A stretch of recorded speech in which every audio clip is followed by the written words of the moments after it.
Assalamu alaikum everyone. Good evening to you all lovely people.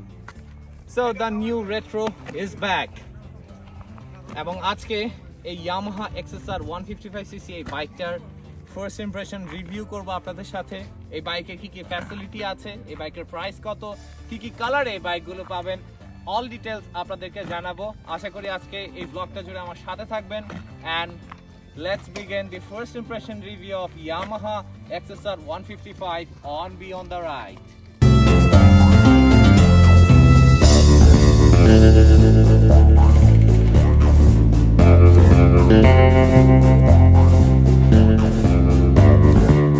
Hello everyone. Guess what? The new retro is back. শুরু থেকে আমি এই XSR সিরিজগুলো নিয়ে অনেক বেশি এক্সাইটেড ছিলাম because of it's fun factor, new retro styling and excitement, যেগুলো আমরা Yamaha XSR 900 এবং 700 সিরিজের বাইকগুলোতে দেখেছি।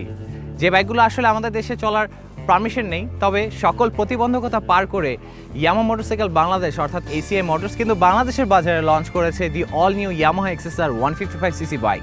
তাই আমি রোহান আজকে আপনাদের সাথে ফার্স্ট ইমপ্রেশন রিভিউ নিয়ে এসেছি। So let's check out Beyond the Ride for Yamaha XSR 155.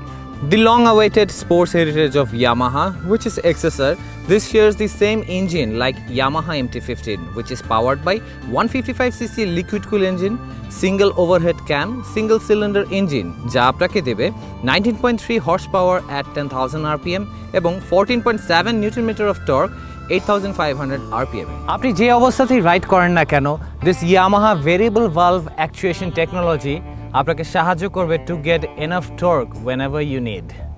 এবং এতে দেওয়া রয়েছে upside down telescopic suspension up front, এবং পেছনে ব্যবহার করা হয়েছে monoshock suspension which is operated on a die-cast aluminum rear swing arm. Stopping power নিয়ে যদি কথা বলি, তবে এতে যোগ করা রয়েছে নিসেনের ক্যালিপার বোথ ফ্রন্ট এবং রিয়ারে, but this does not comes with any ABS. এই বাইকটির ফুয়েল ক্যাপাসিটি নিয়ে যদি বলি, তবে বলা যায় এই বাইকটিতে ফুয়েল ধারণ ক্ষমতা রয়েছে 10 লিটারের মতন, এবং মাইলেজ, এই বাইকে মাইলেজ কিন্তু আপনি পাবেন খুব সহজেই 40 কিলোমিটার মিনিমাম পার লিটারে।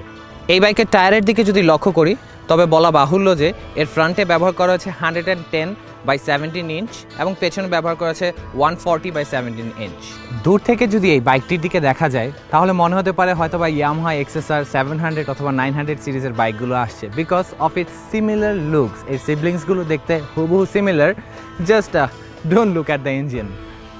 এর সুদৃশ্য headlight, this looks very trendy and that comes with LED, এবং এটা ডে টাইম রানিং লাইট হিসেবেও কিন্তু কাজ করে, এবং রাতের বেলায় এর আলো কিন্তু প্রয়োজনের চেয়ে যথেষ্ট বেশি দেয়া রয়েছে। আমরা যদি এই বাইকের ড্যাশের দিকে চলে যাই, তাহলে দেখতে পাবো এতে ব্যবহার করা হচ্ছে সার্কুলার টাইপের নেগেটিভ LCD ডিসপ্লে স্পিডোমিটার, যাতে আপনি আপনার সকল রকমের নেসেসারি ইনফরমেশন বেশ সহজেই পেয়ে যাবেন, such as audio, fuel gauge, signal indicator, gear shifter indicator, clock, two trip meter, এছাড়াও অ্যাভারেজ স্পিড এবং মাইলেজও দেখতে পারবেন এই মিটারে।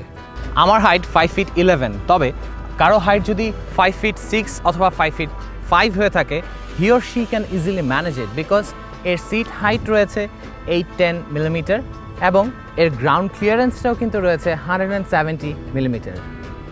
এই বাইকটির ওজন হচ্ছে 134 কেজি, which means আমাদের দেশের ক্রেজি ট্রাফিকগুলোতে এই বাইকটা নিয়ে you can easily play and roam around.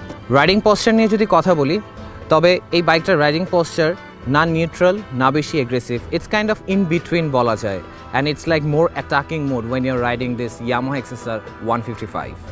This new retro styling bike comes with a very good quality gearbox which is damn good and shifting is very smooth. কেন নয়, এতে ব্যবহার করা হয়েছে assistive sleeper clutch technology.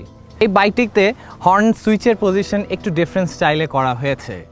It seems like আপনি শুরুতে যখন ride করবেন তখন একটু প্রবলেম ফেস করলেও কিছুক্ষণ রাইড করার পরে অটোমেটিক অ্যাডজাস্ট হয়ে যাবে, এবং ধারণা করা যায় the Japanese technology doesn't want that much sound pollution indeed. সবশেষে বলা যায় this bike looks good, it's fun, it's easy to ride, it's enjoyable, and it's stress-free, and it's from a brand that's known as reliability. So এই ছিল XSR 155 এর first impression review. I hope আপনারা অনেক enjoy করেছেন, যেমনটা আমি enjoy করেছি পুরো রিভিউটা করতে গিয়ে। So stay tuned with RonEash and please do smash the subscribe button of RonEash. And this is RonEash, never stop